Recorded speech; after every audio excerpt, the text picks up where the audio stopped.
So a bunch of news dropped after Toy Fair of listings on Toys R Us Canada's inventory system of a whole bunch of new products that are going to be available. And while this listing here should be taken with a grain of salt, the funny thing is a lot of this stuff has been discussed previously on the podcast and still has also not shown up at New York Toy Fair. So what I'm going to do is the stuff that I had already discussed, like Hubcap, Rotor Storm, Hot House, the G2 Megatron, Rirochi, which is that gold repaint of Fast Track from the old Black Zarek toy. I'm going to link in the comments below the original discussion because I kind of went into the history and the trademark history of those characters and how some of those can be a reality and some of those what they are really. But one on here was not previously discussed out of all of this, and it was that of a Generations Selects Bugbite. Now, I like this a lot because that is a character that I was very fortunate enough to have such a small smidge of creative fun with. And I'll kind of go through who he is, his history, and then what is the story here. So Bugbite essentially was a 1984 released Super Gobot toy back in the day from the Gobots line by Tonka.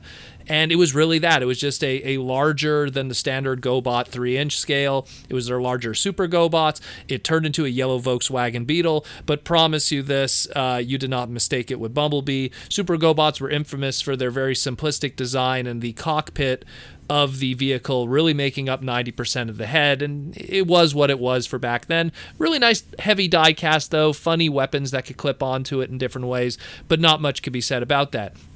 You fast forward a ton of years, and then we had the eHobby G1 Gobot multi-pack, which was only available in Japan. It came out in 2004, and they took what already, because Japan did their reissue of the mini bots in a multi-pack, so they took those same mini bots and said, hey, why don't we repaint all of those G1 mini bots into previous Gobot characters in the lore? And so you had Bad Boy, Pathfinder, Road Ranger, Smallfoot, Treads, and Bugbite. But what they did, because the original Bugbite was already yellow, they figured, well, we got to do a different color, otherwise it's just Bumblebee, so they did a white. And the white, I mean, it's been speculated for a while, was the white based off of an unreleased Bumblebee toy? Was it based off of one of the South American mini-bot repaints? It's never really been confirmed 100%.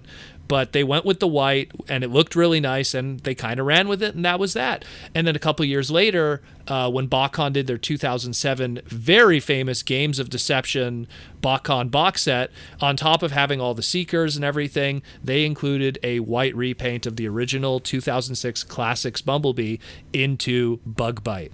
And that was really it for that character. He kind of showed up in fiction here and there from the Botcon side of things, but it really was the end of it. And the only other really thing that I can mention fictionally, and it was kind of an unofficial nature, although it did involve very talented people that I did this with, TFCon 2013 was a celebration of Gobots' history, and we had 2 Gobot-related exclusives, and so I did a comic book with the extremely talented Alex Milne and Joshua Perez, and I really wanted to just slavishly homage Gobots everywhere, and of course, a little bit of the Botcon history. So there was one scene where 2 characters were getting rebuilt, that of Vanguard and Pathfinder, into their new bodies, and there's a quick little background scene there where you see Bugbite waiting in line to get reformatted also, and he's holding a schematic. He's in his original Gobots body, the Yellow Beetle, and he's holding a schematic for his soon-to-be Botcon / eHobby body, the white one.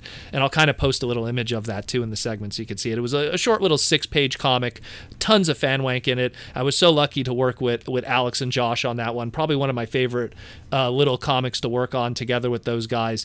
And Alex, as a late birthday present, he actually gave me all the original line art for all those pages, and so I always was grateful and appreciate the cool stuff that those guys have done with me, and everything that Alex has done too from a creative manner. And so this is really awesome, because if this is true, that means we're probably going to get a white repaint of some kind of Bumblebee. Which one that is, I don't know. Hey, maybe it won't even be a Bumblebee repaint. Maybe they'll take the brand new EarthRise Cliff Jumper, give him a Bumblebee-esque kind of head, the more Bumblebee head horns, and paint it white, and that'll be Bugbite. Maybe they'll kind of throw us a swerve, and Bugbite won't be a Bumblebee repaint, but a Cliffjumper repaint. But who knows? I mean, or it could be, one of those older Scout Bumblebee figures. It's kind of hard to say what they'll use.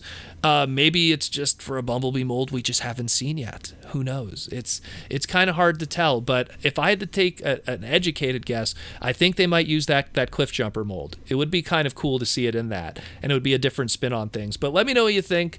Bugbite has always been a cool, interesting character. I love the Machine Robo / Gobot lore, and I always go out of my way to pick up characters from that world that piece into the Transformers world slowly, one at a time. Once again, check in the comments below about the other reveals, and I'll go through the whole history with that, because I covered that. I want to say it was like 2-3 weeks ago or something we covered it.